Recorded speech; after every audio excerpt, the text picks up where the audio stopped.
তো আরো কমিয়েছ গে সরি জিগা রাখো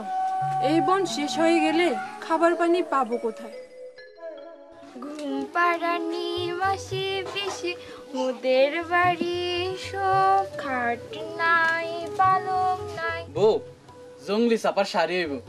নাকের নাক ফুল তাও হইব কেবল দামি দুইখান গাছ কাটুম এই যা না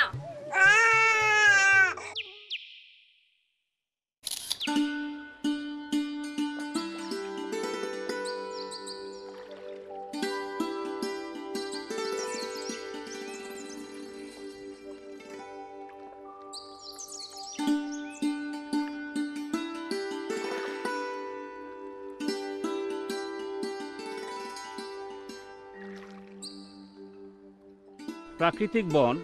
আমাদের অমূল্য সম্পদ বন না থাকলে বন্য প্রাণী থাকবে না ছড়ায় পানি থাকবে না বনে গাছপালা থাকবে না প্রাকৃতিক পরিবেশ নষ্ট হবে ঝড় ঝঞ্ঝা খরা বৃদ্ধি পাবে তো মুমিতে পেছো কে ইয়াম জঙ্গল বন না পড়লে চাষ করবো কিভাবে বনের গাছ আমার দাদা চুরি করতো আর বাবু হইতো এখন আয় চুরি করিস আর চুরি করতে লজ্জার কি চুরি হইলে হাই মুখি বন না পুড়িয়ে গাছ না কেটে বা চুরি না করে বাড়ির আশেপাশে ফল ফলাদির গাছ লাগিয়ে হাঁস মুরগি পালন করে সবজির চাষ করে মাশরুমের চাষ করে মৌমাছির চাষ করে হস্তশিল্প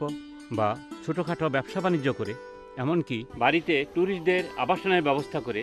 অতিরিক্ত আয়ের ব্যবস্থা করা যায় দিত্য আরো ফ্রেতেগা তো বাবা এনেকে এই বন প্রকৃতির সন্তান আর এরা আমাদের আমাগো সন্তানতে প্রকৃতিতে বাঁচবো তাই বন রক্ষা করতে হইব সবার আগে তাই না